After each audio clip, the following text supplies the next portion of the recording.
Right. All right. I'm going to bring up yesterday's fight here so we can go back in time a little bit. Again, if you're catching on now, let me just describe what this situation is and why you and I are talking. Yesterday, I made some configuration changes to Discord. Sorry, not to Discord, to OBS, and they ended up affecting the tracks that got recorded. So I, unfortunately, missed all the tracks with Vily and all the guests, actually. So we're here thanks to Vily, who's graciously come back to talk about yesterday's M2 Breakout. And that's what's going on now. And the problem has been fixed, hopefully. Yeah, we couldn't leave Matterall hanging. He got his nice fun show and content, and then he screws it up, and now we got to come fix up his screw ups. It wasn't the first time either. That's what drives me crazy. Like, come on. Unprofessional. Yeah, I agree. All right, so let's just go through this real quick. What was the plan yesterday, and why yesterday? So yesterday was Tuesday night, U.S. time zone, 0500 Wednesday.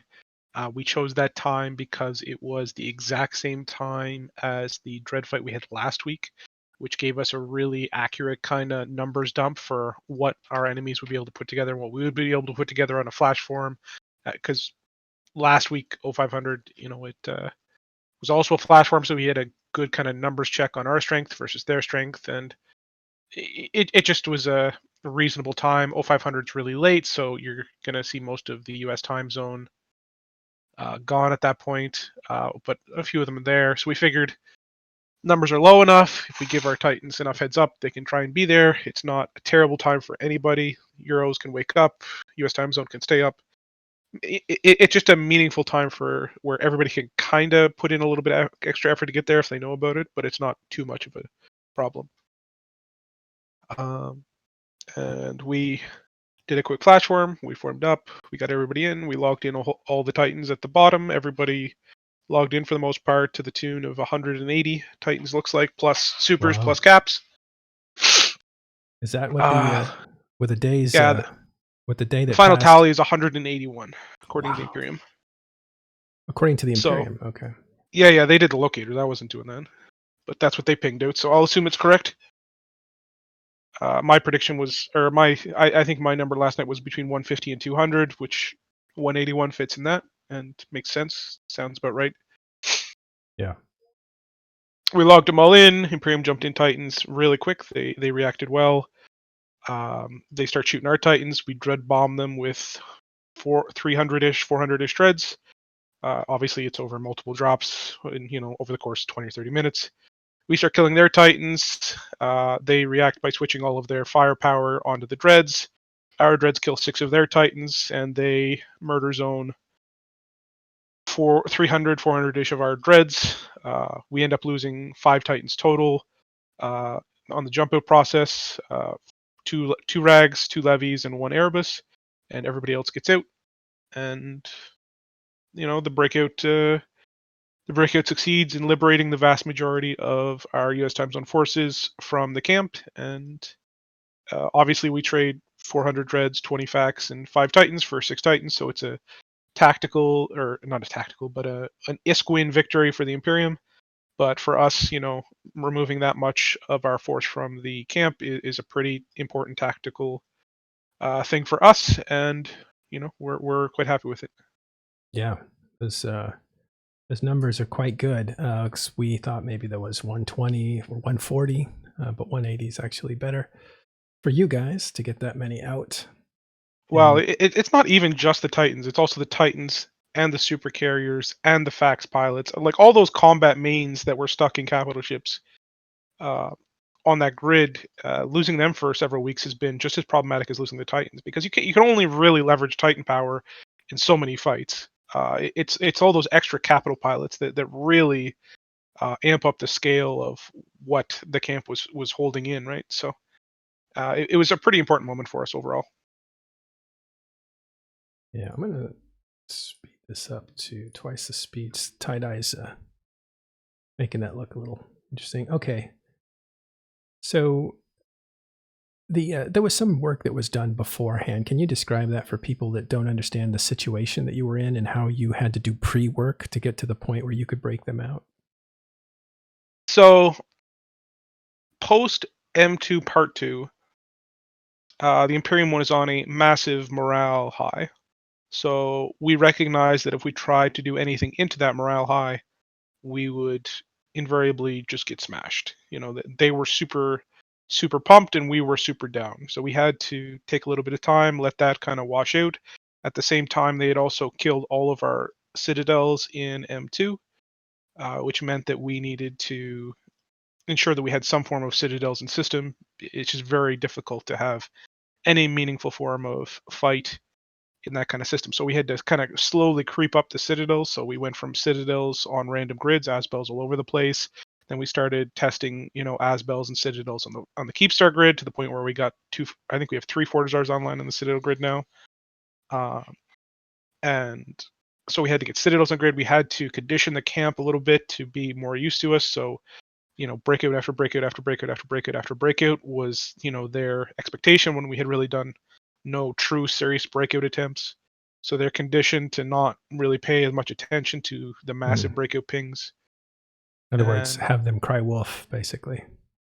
yeah, like every night we would, roughly that same time, we would be going in, we would be attacking the camp, and they would send some fighters over. We would kill some fighters, and we'd moonwalk. But every time they would, there'd be 10 pings. This is the big breakout. Get in, guys. And so when it finally came this time, 2 weeks later, it was just par for the course for at least the first 15, 20 minutes for a lot of them. I'm sure they didn't even think, oh, yeah, okay, this is the time. Sure. So you get them conditioned enough, the response goes down. And I mean, that's just a natural component of a camp like this, right? There's only so much they can do. And after that, we did our best to just make sure that we had everything in position, people, ships, pilots, and then we kind of got ready and we pulled the trigger. I'm sure there's a few more elements that I'm missing or not talking Yeah. about for reasons or not reasons.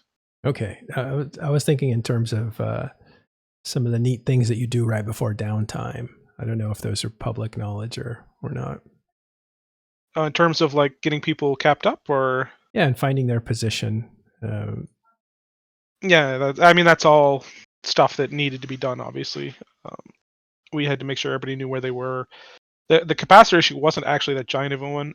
We had 100 facts on grid, so anybody that was below capacitor, we were able to cap up pretty instantly.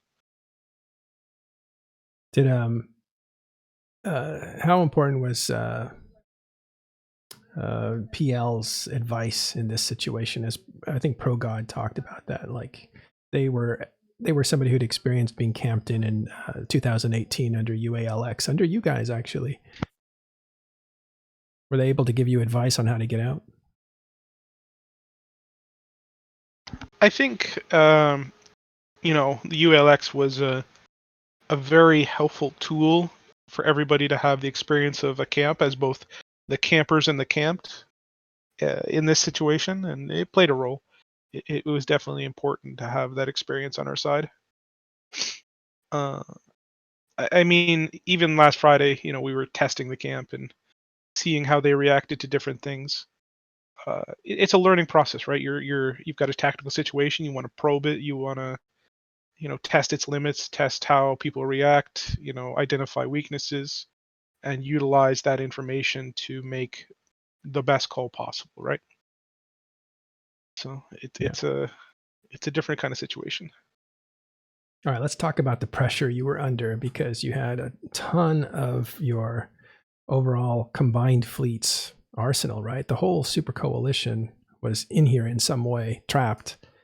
And what were the moments like before the actual execution of the plan?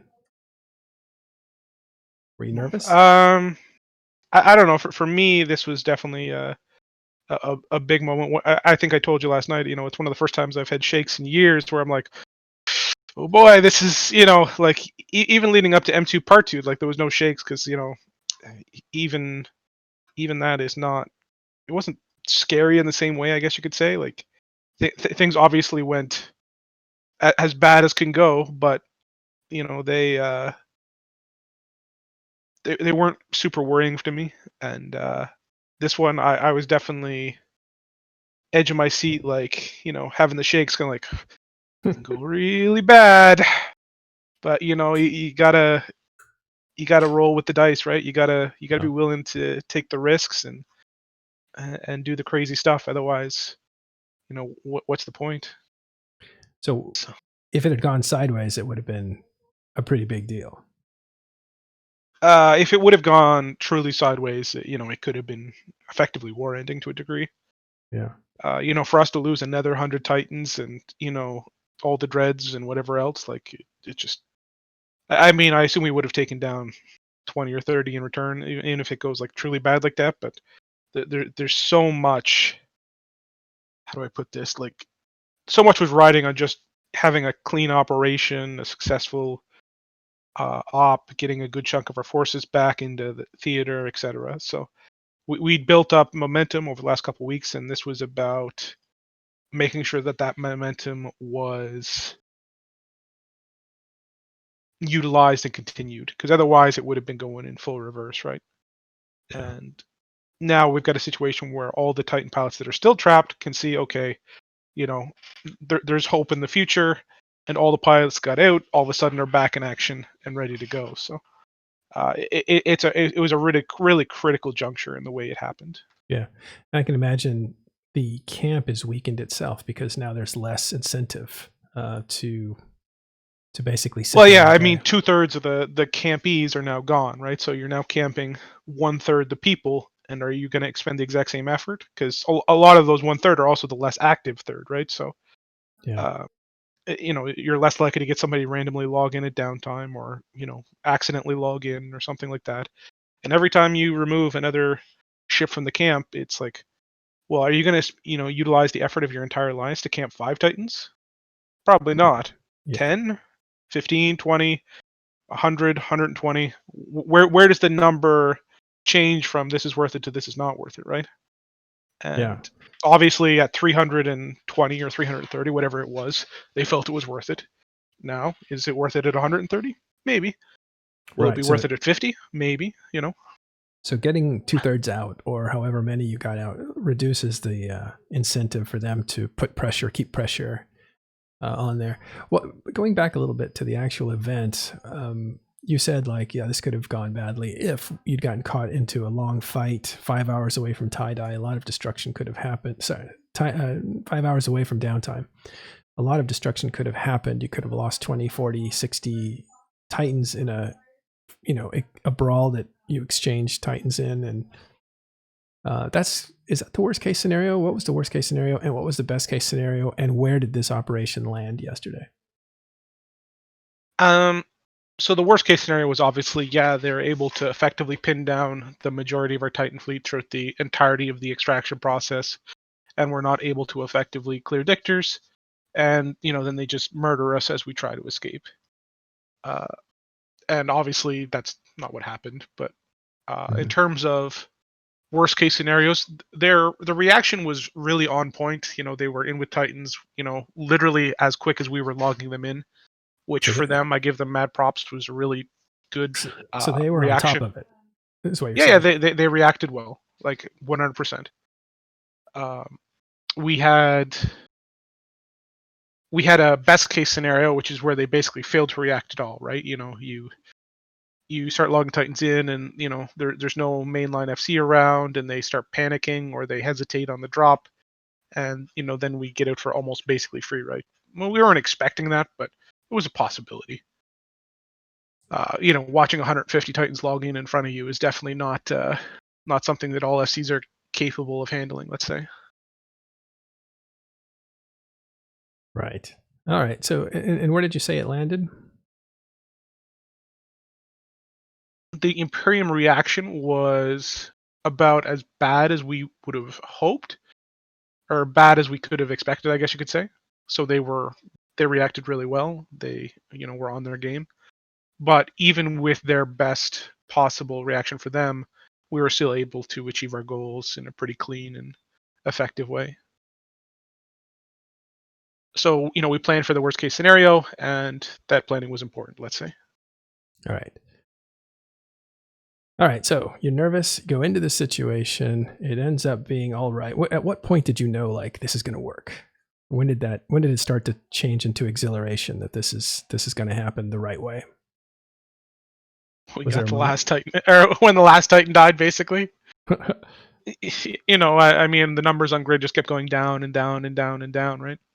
And we were down to our final 3, and then the third one jumped out, and then we just had 2, and those 2 guys couldn't get out. But at that point, it's like we did it, because you're not really necessarily tracking every Titan as they're jumping out, because it's such a thing where you keep telling people just spam the jump outs, but certainly when we only had like even 10 or 15 left, you were like, okay, this has gone pretty well. And especially because even from the start, we had multiple enemy Titan frags with the dreads, so we knew we were, kicking back or spitting a little bit of fire on the back end too, which means that it's that much more effective. Yeah. Boy, I could really hear the relief from Dunk Dinkle when his, I think Leviathan made it out. He came on and was like, you could just hear the relaxation in his voice. Yep. I imagine there's a lot of guys, right? Yeah. It's a tricky thing, right? Nobody wants to be super negative about it, but it sucks being trapped in the camp. I was trapped there too, right? And I would probably jumped out about the middle of the op with my Titan, and for a second I'm like, should I actually have waited to be the last man out? And then I'm like, no, I can't do that in this, because usually that's what you want to do is the leader, right? Is be first man in, last man out. Mm-hmm. But in this kind of operation, it would just be just as likely I'd be throwing my Titan away for nothing, because I'd be clipped by a random bubble later and not die, or how do I put this? Not take the free opportunity to get my Titan out when I could, kind of thing. So, uh, I'm sure he was happy, and I know I was happy, and everybody else is happy to be out of the camp. I got a ton of positive messages from guys like, "Thank you for getting us out," and I'm like, "Yeah." I mean, Yeah. I'm fully cognizant there's still a whole bunch of guys to get out of there, but they know now that we have kind of, even if it's not fully visible, there is a plan to get them out that we're working on. And it will take a little bit of time, obviously, but they can tell that it's not something that's just, we're not sitting on our hands, crying in our faces like, oh, we can't fix this. It's something, we're working on in the background. We can't really talk about it because it gives it away. But we're tracking. We're doing our best to get you guys out of there. Yeah, and I'm sure you had the weight of all those people, right? Because I think a ton of them were actually your guys. Test. A ton of the casualties in the second attempt were Test. So that must weigh on you pretty heavily, since you're the one making the call for them. To a degree, yeah. So their relief, which I'm sure they had, was also your relief, I assume. Yeah, that's about right. All right, so it goes right. Things are going okay. You see the Imperium, I think, reacted pretty well. I think you gave them credit for that. Did you expect to take out Titans? And explain that a little bit. What the plan was there? Why there were casualties on both sides in this instance? This is supposed to be you breaking So out. we knew that they would not be able, like, because they've made I don't know if I want to call it a mistake, but what they've been doing is staging all of their Titan supers outside of M2, so that they can cover both the top and bottom spots on the Keepstar. So if they need to jump back in, they can have a choice. Oh, I'm jumping in the top, or I'm jumping in at the bottom. So they've been staging outside of M2, which meant.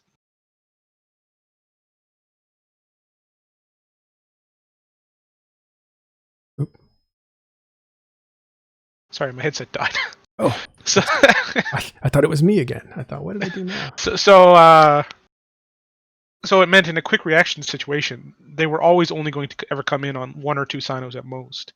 And in that kind of situation, unless you're putting that Sino up in the middle of a bubble, it means I can basically warp to your Sino at 0 with my Sino, put a Sino up, and my dreads will appear in the same spherical way that your Titans are appearing, which means they're effectively immune to Bosun's lances unless you want to start Bosuning into your own Titan group with mass, AoE Doomsdays, which nobody really wants to do. And it gives them a nice healthy spread. And at the same time, obviously, you'd be killing your own faxes.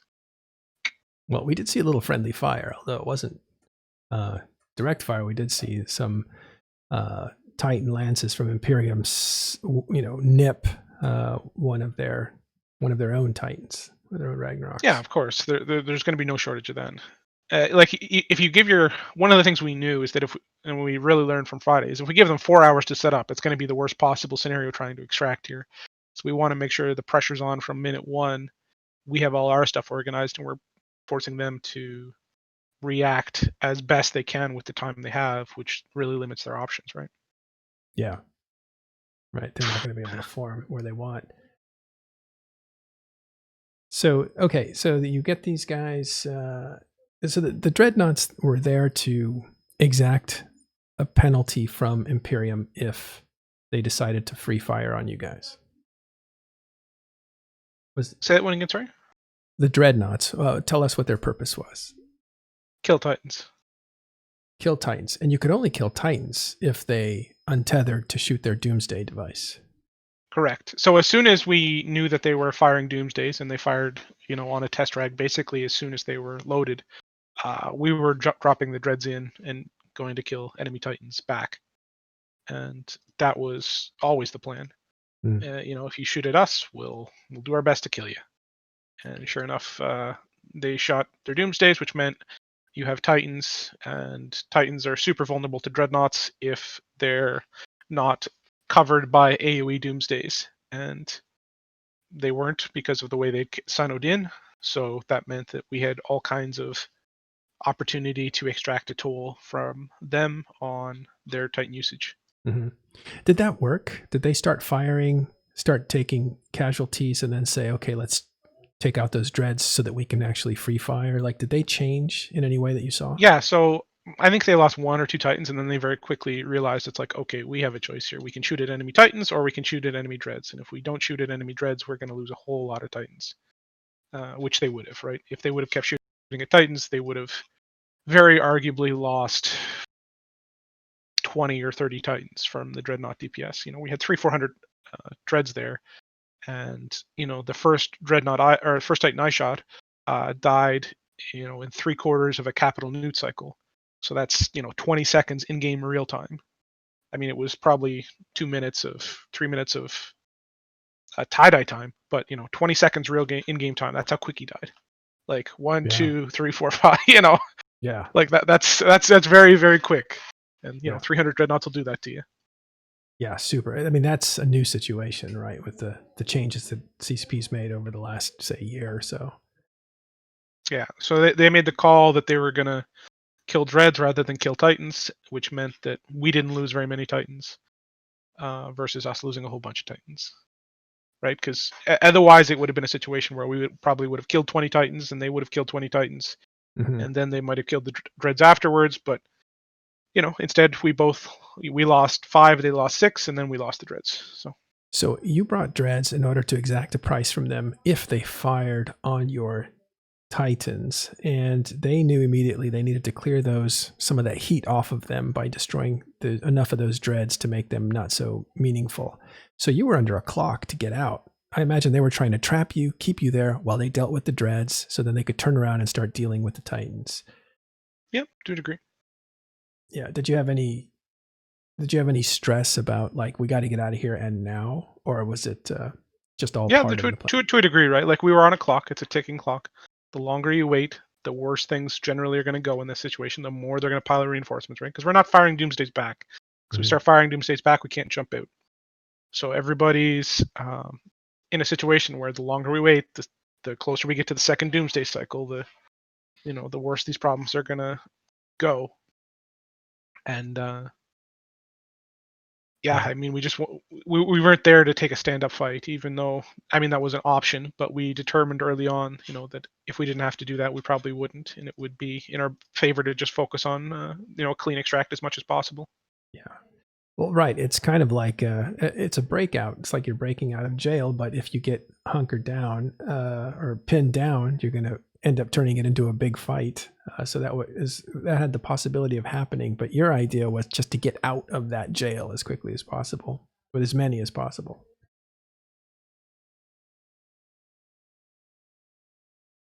All right. Well, okay. So the day after, let's go through those numbers again. How many Titans did you actually get out? I believe 181 minus the 5 we lost is the number 176. So you lost 5. Do you know how many the Imperium lost? 6. 6. Oh, okay. Yeah, we're going to wait for those numbers to settle. Again, this happened last night, and that's the video footage that you're watching. So the numbers may not be correct on screen. Those were from reports we were getting at the time, but they'll even out. So Imperium lost 6, you guys lost 5, and you got 180 out. They feel pretty good about this. They feel pretty happy, and I can't tell if that's just them trying to keep morale up, or if they actually feel like they got a bunch of free dread kills, because they killed, like, how many dreads they kill? They killed 400. Yeah, which is not bad. So they feel pretty good about that. Yeah, and I mean, they should, right? Like, the camp got a significant, prize or two out of its work, on this extract, and 400 dreads is definitely something. Yeah. Well, and this extraction was actually caused by the second timer fight, where the full servers didn't cooperate with each other, and therefore the fight didn't really happen. But that not only lost you 150 Titans with some Ghost Titans that were refunded back to you, but it left you with this group of Titans here that never got a chance to get out in the first place. So this is like icing on the cake for them. Yeah. I think that's accurate. Yeah. I mean, they worked for it. Don't get me wrong. Like they've been cooking that icing for a while. 21-day party sitting there waiting. Yeah. But I want to say thank you, Vily, for showing up and being able to do this makeup recording. Yeah. Well, willing to talk anytime to just about anybody. So.